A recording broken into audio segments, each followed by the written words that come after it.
Hi, everyone. Thanks so much for doing this. Esports is a very, very important topic, right?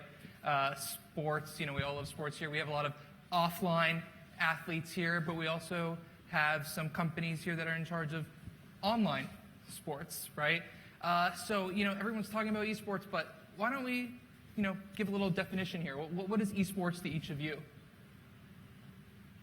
All right, well, what we say is all esports is gaming, but not all gaming is esports. So very simply put, most of you in this room and your children game. You play Words with Friends, you play Angry Birds, you're a gamer.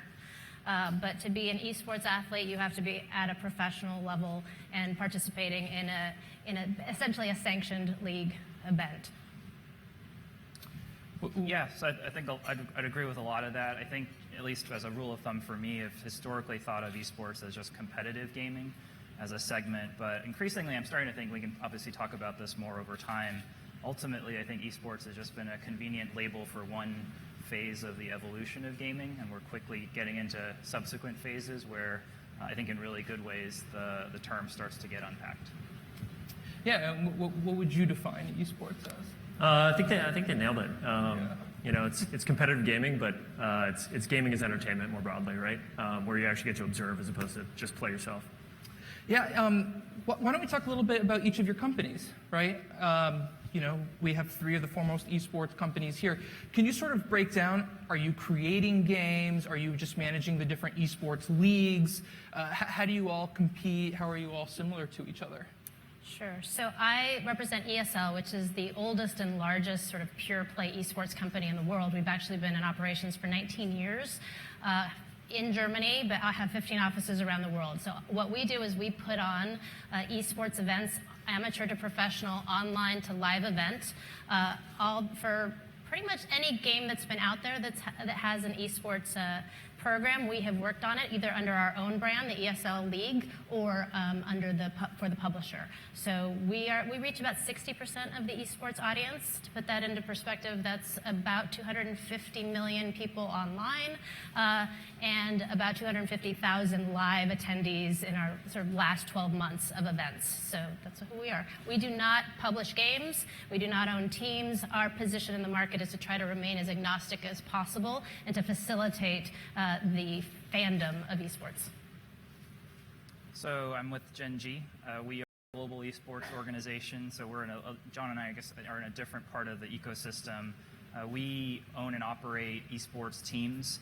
For us, it's in Seoul, South Korea, Los Angeles, and in Shanghai, in China. And so we're competing about 7 titles across those 3 regions, and we also have content creators or streamers in each of those 3 markets. And we're slightly different as well. So we call ourselves actually 100 Thieves. We're a lifestyle brand and esports organization. So we compete in popular titles like Fortnite and League of Legends and Call of Duty. We're also known for the kind of like exclusive or limited edition apparel that we create. And then we also do things like we've created the top 2 podcasts on iTunes in the gaming section. So 100 Thieves is a little bit like the Lakers, but a little bit like Supreme. And you saw they cleared some more cap space this morning, I did. Yeah. And a little bit like Barstool. So we're kind of like all 3 of those. Interesting. Now, it's such a big industry. I mean, it's a several billion-dollar industry. Where's all this money coming from? Who's investing in it? Are different, how are the game developers, the classic game developers getting involved? How does it all mix together? So, I need to say this because the numbers are so big, right? When you hear that, there's a lot of money in esports. Nobody is making money in esports. Okay, let's just be clear.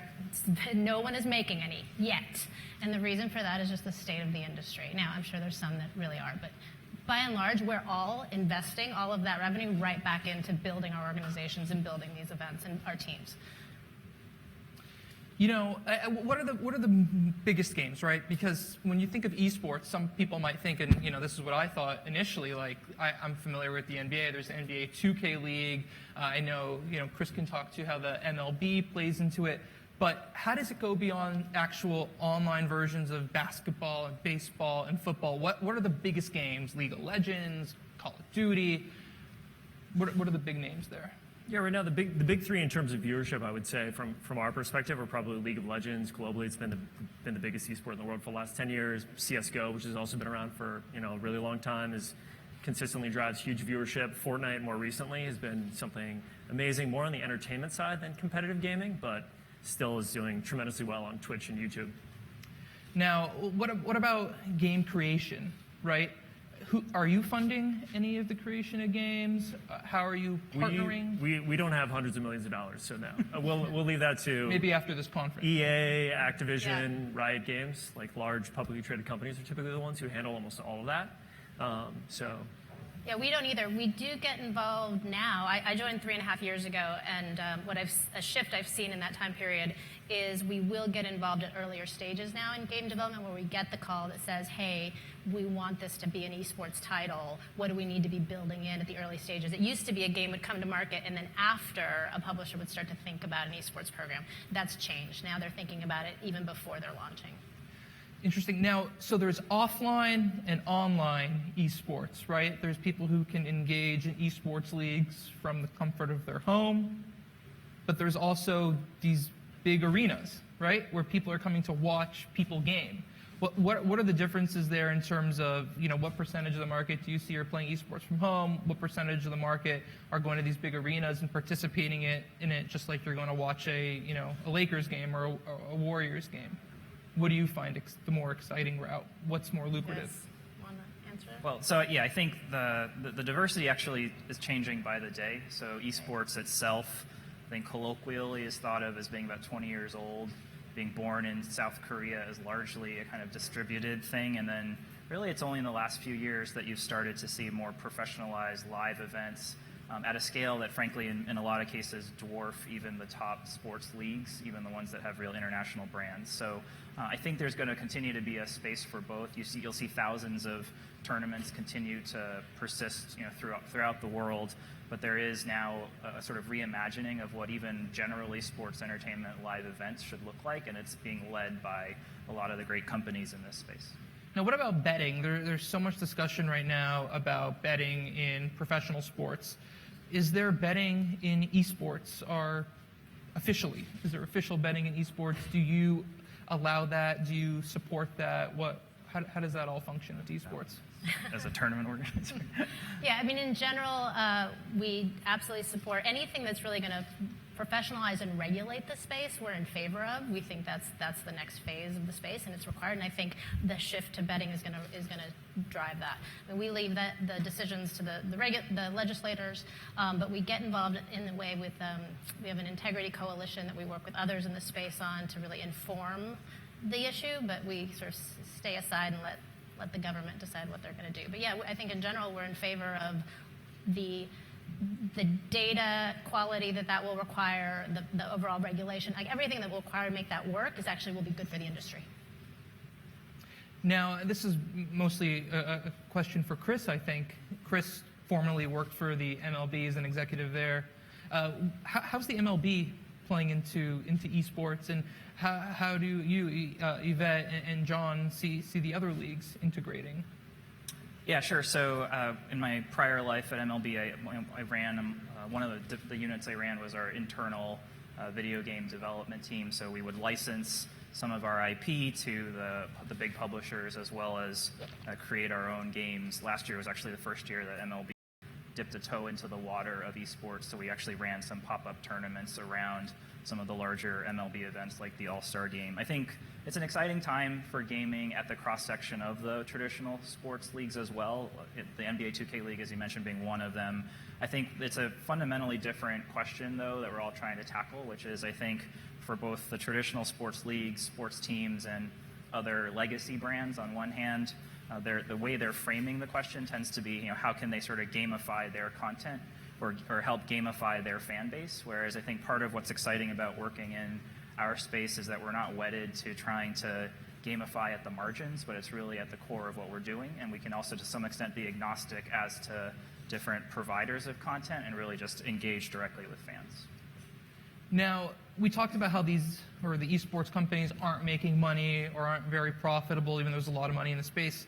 But correct me if I'm wrong, there are a lot of gamers playing in esports who are making a ton of money. right? Is that right?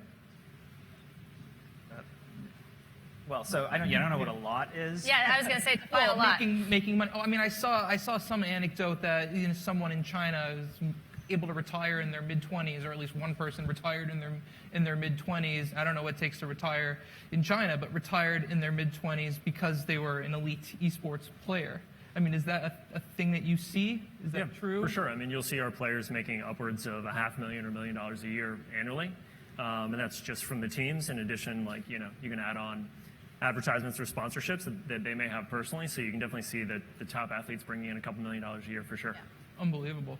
Now, why did you guys get into esports? What brought you in? What are some of your backgrounds? I know Chris was in MLB, overlapped with real sports, and I know you both come from gaming backgrounds. But what pushed you into esports specifically? I always say it's like falling in love with a guy that's not your type, because he makes you laugh. For me, my background is in traditional media, digital media with Yahoo for a long time. When I got recruited here, my initial reaction was like, I don't get this, I don't game, I don't know. And as soon as I started to see the numbers, like the engagement of these fans, the size of this fan base is enormous. And the engagement is just unbelievable. I think it was Yvette on the stage earlier was talking about him and Cuban talking about a phone in an event. You guys come to one of my events, a Counter-Strike tournament, nobody's looking at their phone. Not for a second. The reason they're not is because if they look down from that screen, they're going to miss a play. So the level of intensity of this fan is just blows your mind. And I knew coming from Yahoo that the money would follow, right? That once we sort of had that fan base captured, that it was just a matter of time before we'd commercialize it and really figure out how to make money. And so that was an exciting proposition to come be part of. I mean, I get to work in professional sports and video games. It was not too hard of a decision, It's right? not a bad job. Right? Yeah. Right? Yeah. No, I actually began my career with the Cincinnati Reds like almost 20 years ago, and then got into video game development. And so to see kind of like two of your favorite things come together, it was really just when you see the viewership trends, it's like that this is going to happen. And it's less a question of if, but now a question of when it will hit, kind of like that real big inflection point. So I was ready to kind of jump in. And what about you, Chris? I know you have a unique... Yeah, I think the spirit of what John said is right, which is this is ultimately fun in games. So it's the default is probably why wouldn't you get into something like this as opposed to why. I think for me, it's less about the numbers, but even why the numbers are the way they are. I think we happen to be living at a period of time which may be a window of 5, 10, 15 years when the entire media landscape is changing. It's certainly something in the like on Park Avenue that the traditional sports leagues have been seeing for about 10 years already now, and there's massive implications and the generational shift of today's young people, whereas I was growing up being raised by ESPN. This is a generation that doesn't have just one worldwide leader to choose from, and they're often getting a lot of their cues from the gaming world. Is really what's fueling this trend, and I think it's unique. It's not every day that a generational shift means a seismic shift in the business, and this just happens to be a really big one, and it's hard to not want to be a part of it. Now, what about the technology behind it? How does console gaming versus PC gaming versus mobile gaming? How do those three different types of gaming, and you see a lot of cloud gaming now, play into esports specifically?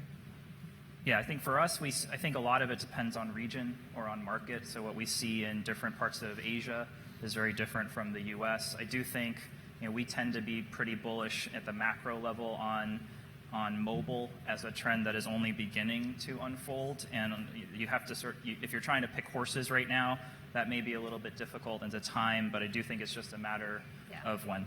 Yeah, when I joined, I asked the question what they thought of mobile, and most of the team was like, oh, it'll never happen. Never, there'll never be professional esports on mobile. We just launched our first mobile open tournament this year with 3 games.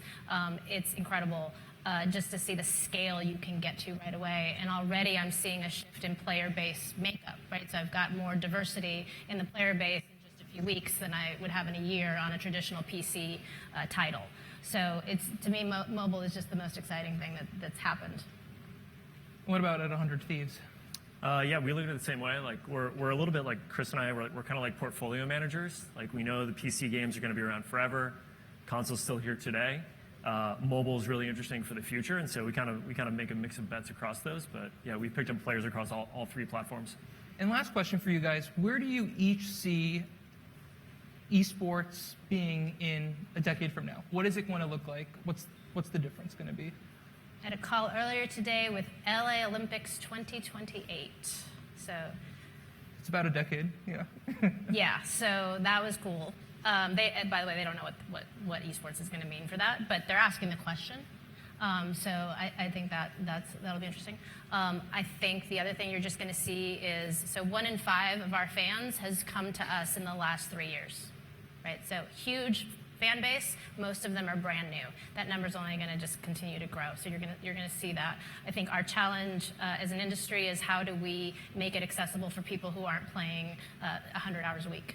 And so that'll be the next shift, is how do we package the competitions and the content around that competition to make it more and more accessible for the people who either outgrow the amount of time that you need to follow it today, or who are coming new to it.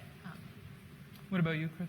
Yeah, I think the last point Yvette made is key. For us, our most aggressive investment in the United States to date has actually been in our Fortnite team, which is we believe is the top all-female team in the country in the game, as well as an entire female team of streamers. We think over time, I think you're going to see essentially gaming be the default umbrella of virtually everything in entertainment, and everything else will be thought of as segments. And over the course of the next 10 years, you're going to see the community, at least that's given a real voice and is given visibility through great companies like what John and Yvette have built, will be much more diverse in that way. You'll see emerging women, other emerging segments of the community take a much more vocal role and become really powerful brands. What about you, John? For us, we're not necessarily trying to compete with traditional sports. Like, we're not trying to steal viewers from the NFL. But I think our macro belief, or our thesis, is that in 10 years, it's going to be the 3 biggest sports globally are going to be basketball, soccer, and esports. Well, that's very interesting primer on esports for everyone. And thank you so much, Yvette, Chris, and John. This was fascinating. Thank you so much.